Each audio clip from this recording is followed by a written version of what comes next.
and welcome to Newsbreak at 7. The top focus this evening is that of routine arrests by the police or mechanical granting of detention for an accused in cases where it is arguably absolutely unnecessary and a violation of civil liberties. Despite the Apex Court's landmark judgment in the 2014 Arnesh Kumar versus State of Bihar case, where it clearly laid down guidelines to avoid unnecessary arrests and magistrates mechanically granting detention, even in dowry harassment cases under Section 498A, the issue remains one of concern.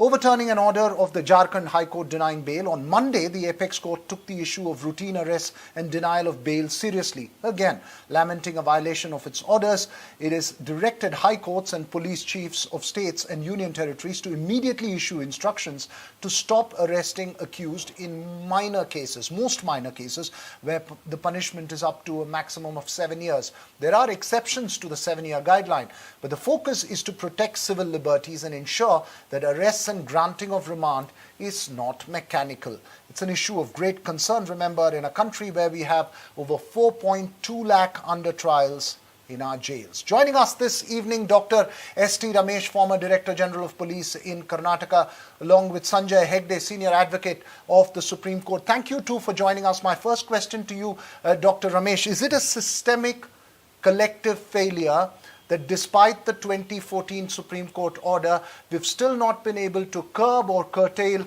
on unnecessary arrests and granting of detention to accused where it's not necessary? It may not be an issue in Karnataka specifically, but I'm talking across the country. It is a systemic problem, and what happens is police make the arrest rather mechanically and routinely. There are reasons for it. The arrests are made because there is a gap between the Supreme Court guidelines, which the police are undoubtedly expected to follow, and the common man's perception. Arrest is seen as visible action by the police in most of the cases. And very often, not arresting an accused, motives are attributed to the investigating officer and the police. So very often, apart from several other reasons, arrests are made mechanically and very often to satisfy the complainant and so on and so forth. But the fact remains that the Supreme Court guidelines have to be strictly followed and there is no excuse for not following it. Important point that you make there. It has to be strictly followed. There is no excuse for making it. But Sanjay Hegde, when it comes to these guidelines, it leaves also some discretionary powers for the police officers. What do you think has gone wrong in us collectively as a system where this is not addressed at the grassroots level and where magistrates often, authorize remand or detention of an accused in cases where it's not necessary? Well, I quite agree with the previous speaker that there is often a lot of pressure on the part of the complainant or occasionally on the part of the media as well. See, the point is that very few cases actually are brought to trial quick enough. What is the job of an investigation? An investigation has to look into all the facts of the case, see whether a crime is made out, whether there's evidence for that, and then to file a charge sheet if there is evidence for a prosecutable crime. If there isn't, then you file a closure report. However, as part of the investigation, occasionally you take the offender into custody. But what happens is that the occasional becomes the regular. As the previous speaker said, people feel obliged to take somebody into custody. This is a dowry harassment case. Otherwise, we will have the local MLA or somebody or the other calling up. So best is let's arrest the man and then take our own time for investigation. We've got 90 days, sometimes 180 days or more to file a charge sheet. In the meanwhile, if the courts grant bail, so be it. So instead of focusing on proving the case beyond reasonable doubt in a court of law, we end up making the process the punishment. And that is what Arnesh Kumar precisely sought to stop. Yes, Viraj. Right. The point that you make there, Sanjay, the point that you make is very important. While those practical constraints may be there on the police at a local level, the magistrate at that local level is also there to ensure that this process of injustice, if I can call it, is carried forward. Why is it that systemically, culturally, these detentions are authorized at the magistrate level? The magistracy is supposed to, at the remand stage, check whether a remand is justified or not. The magistracy is also as overworked as the local policeman. So the policeman brings someone before it, the magistrate says, okay, what is it? What is special? Let's see, you want remand for how many days? I'll remand the man, and then we will see about bail. So at the initial stage, the question of what can be weeded out, what need not end up in an arrest is never actually adverted to. And we end up putting under trials into overcrowded prisons as part of the remand process. That is what can't long continue. And therefore, at least in crimes where the maximum punishment is 7 years or less, the courts have said that please strictly adhere to the Criminal Procedure Code. First, give the man a notice asking him to join your investigation. Only if those notices are disobeyed, that is when, if you feel it necessary, then arrest the man.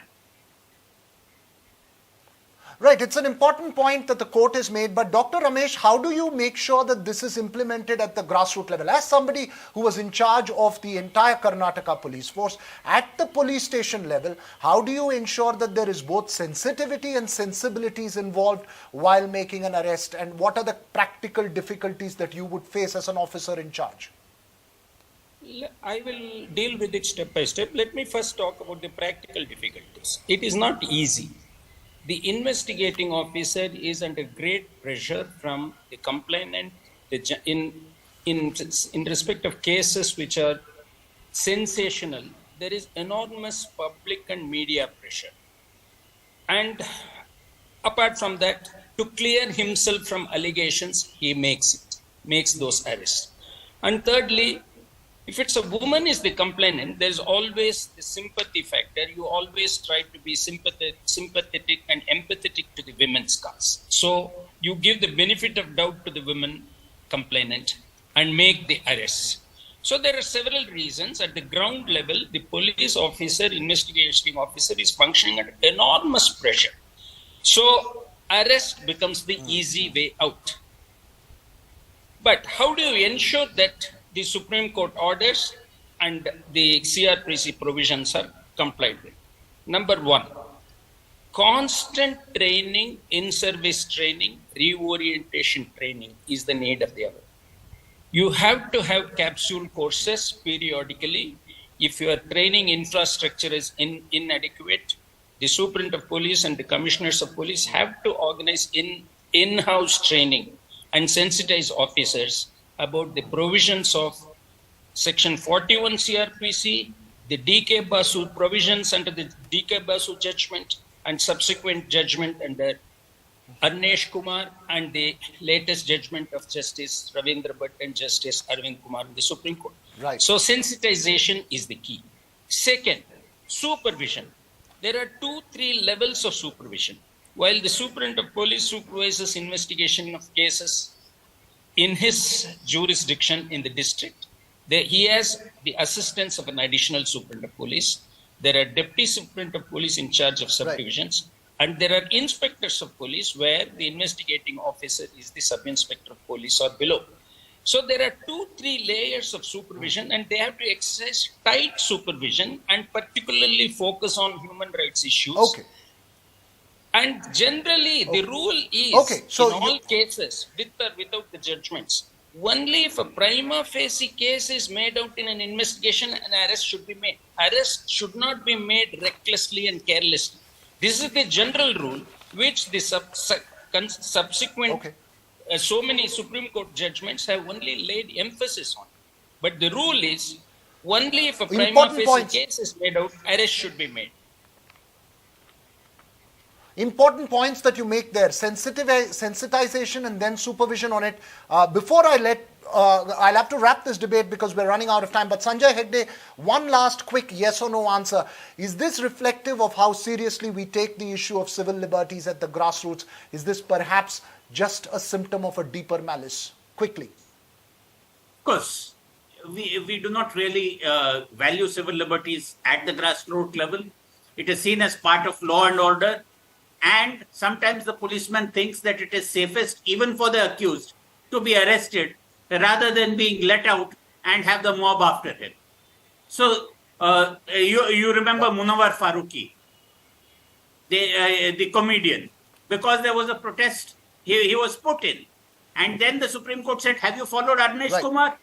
And granted him bail. Right. Important point that you make as a lawyer, as well as Dr. Ramesh as a former top cop of Karnataka. It requires cultural, societal and systemic issues to be addressed at a grassroots level to ensure that the Supreme Court guidelines and the spirit of it is followed. Thank you too for joining us, Bell. From unnecessary arrest to ghee from Nandini, Karnataka's famous dairy brand, and the Tirupati Laddu. Both seem to be trapped in Karnataka's charged political atmosphere. While Karnataka Milk Federation has supplied tons of ghee several times to the TTD for making laddus, it did not do so in 2021. It did not bid for the ghee contract in 2023 as the price offered by TTD was way lower than Nandini's expectations. This was perhaps purely a business decision. But the BJP hit out at the Congress and Chief Minister Siddaramaiah hit back and pointed out that the decision was taken during the earlier BJP government's time and not his. The Tirupati Laddu has taken political center stage in Karnataka in what appears to be yet another case of milking Karnataka's dairy brand Nandini for politics, with the BJP and the Congress blaming each other for missing out on the opportunity to supply ghee for making Tirupati Laddus. State BJP Chief Nalin Kumar Katil accused the Congress of stopping the supply of Nandini ghee to the Tirumala Tirupati Devasthanam because of its indifference towards Hindu beliefs and devotion. BJP leader C.T. Ravi blamed the state government that increased the price of Nandini milk from August and said, thanks to the incompetent Congress government, Nandini will no longer supply ghee to prepare the famous Tirupati Laddus. Retorting, Karnataka Chief Minister Siddaramaiah said that the supply of Nandini ghee to the Tirumala temple last happened in 2021 and asked if the BJP that was in power at the time is anti-Hindu devotion. The Chief Minister tweeted that the supply of Nandini ghee to Tirupati in Andhra Pradesh has not been stopped today or yesterday. The supply of ghee to Tirupati was suspended 1.5 years ago during the BJP government's tenure. The Chief Minister said, if the Tirupati temple agrees to give the price we asked for in the interest of the state's farmers, we have no problem in supplying ghee. The Tirumala temple authorities have clarified that ghee is bought only through e-tenders issued every 6 months. And the last tender was issued in March 2023 when the KMF did not even participate. The laddu which is being made in TTD has always been outstanding with taste, color and longevity. In the recent tenders, that is March 2023, even KMF did not participate and offered the rate. So since TTD is a government organization, it is not possible to give the order on nomination basis to anybody. It has to be competitive tender. Nandini ghee was last supplied to Tirumala temple in February 2022, though they lost it October 2021 bid. After they renegotiated and they agreed to bring the price down to supply 35% of the demand. In 2022, they again lost the bid, but did not renegotiate. And in March 2023, they did not bid at all. The Karnataka government's claim that the taste of Tirupati Laddu has changed ever since they stopped using Nandini ghee has offended the Tirumala temple authorities, who are mighty proud of their GI certified Laddu. So, is it politics over a Laddu or yet again about milking Nandini for politics? With Pratibha Raman in Bengaluru and camera person Nagraju, Uma Sudhir, NDTV. Well, Pratibha Raman also caught up with Karnataka Milk Federation Chairman Bhima Nayak, who says that even in 2020, Karnataka Milk Federation did not supply ghee to TTD, as well as in 2021 onwards. So he's asking, what's the point in all this politics? ನಾವು ನಂದಿನಿ ತುಪ್ಪ ತಿರುಪತಿ ದೇವಸ್ಥಾನಕ್ಕೆ ಕೊಡ್ತಾ ಇರೋದು 2005ರಿಂದ. So 2000 ಈ ಹಿಂದಿನ ವರ್ಷ 2022ರಲ್ಲಿ 1 kg ತುಪ್ಪ ಕೊಟ್ಟಿಲ್ಲ ನಾವು. 1 kg ತುಪ್ಪ ಕೂಡ ಕೊಟ್ಟಿಲ್ಲ ಅವರಿಗೆ. 2021ರಲ್ಲಿ 375 ಟನ್ ಮಾತ್ರ ಕೊಟ್ಟಿದ್ದೀವಿ ನಾವು. 375 ಟನ್ಸ್, ಅದು 349 ರೂಪಾಯಿ ರೇಟಿಗೆ. ಮತ್ತೆ 2022ರಲ್ಲಿ 1 kg ತುಪ್ಪ ಕೂಡ ಸಪ್ಲೈ ಮಾಡಿಲ್ಲ. ಈ 3 ವರ್ಷ ಬಿಜೆಪಿ ಸರ್ಕಾರ ಇದ್ದಂತ ಸಂದರ್ಭದಲ್ಲಿ ತುಪ್ಪನೇ ಕೊಟ್ಟಿಲ್ಲ. ತುಪ್ಪಗೂ ರಾಜಕೀಯಕ್ಕೂ ಏನು ಸಂಬಂಧ? Well, joining us this evening, Congress's Aishwarya Mahadev and BJP's Lakshmi Ashwin Gowda. They join us this evening. My first question to you, Ms. Gowda, Dr. Gowda, what was the problem for the BJP? The KMF chairman is categorically saying that the decision was taken during the last BJP government. Thank you. Ever since the Congress government came to power, it has always been mired with the controversies. Now it is a controversy with respect to the Tirupati Laddu.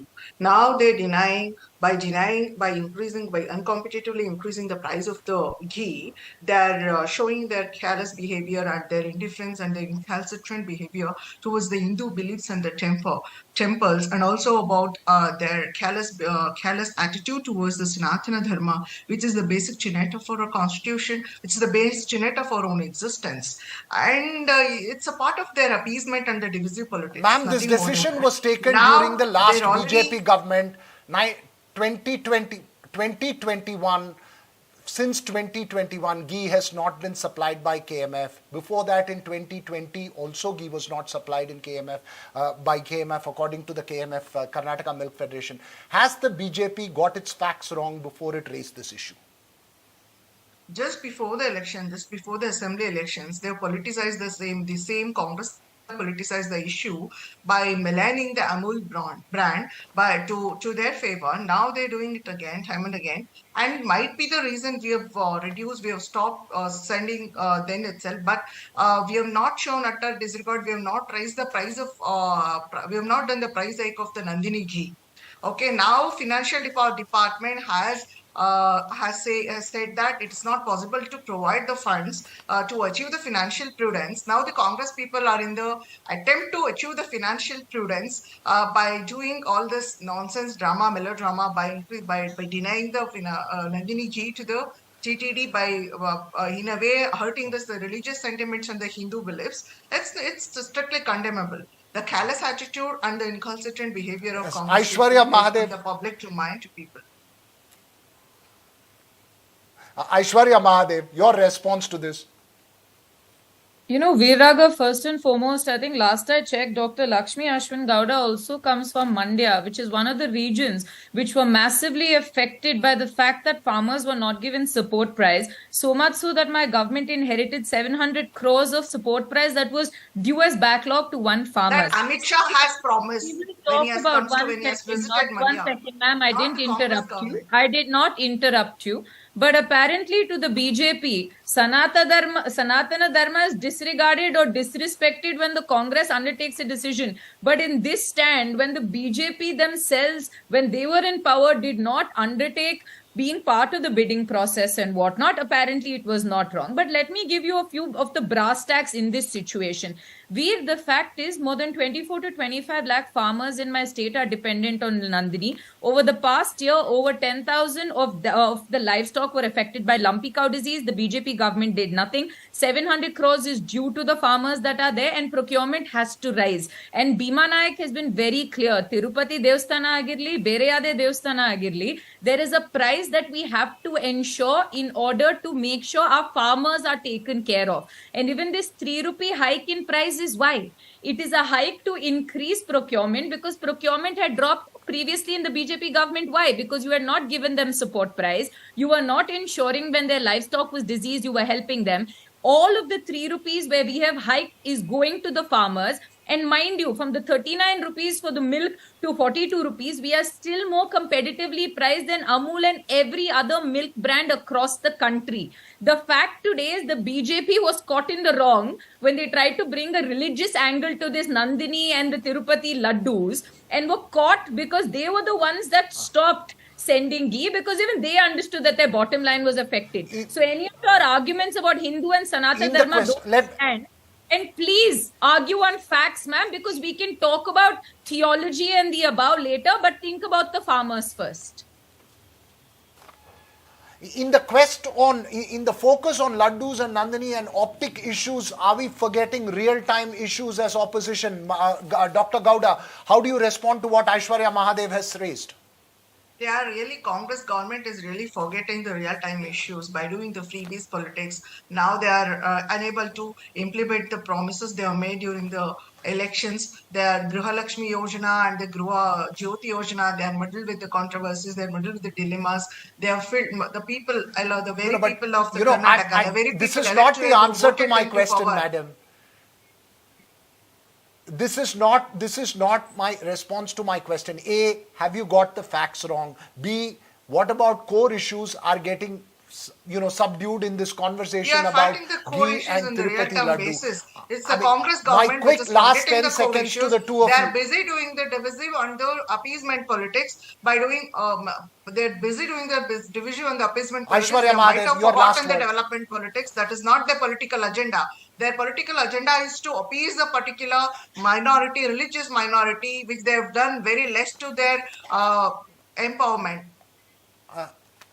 Aishwarya Mahadev, your last word on this. I really expected to be on a show where I would have facts and figures, but apparently ad hominem attacks and rhetoric is all that the BJP is capable of. But in this Nandini TTD Laddu issue, the BJP is clearly in the wrong. We have done what is right for our farmers, and we believe we will stand by our farmers, and the BJP can find new issues every day, but they still have no hold in my state because they are completely wiped out, morally bankrupt, and maybe they should spend their time finding an LOP instead of having debates like this, which are non-starters.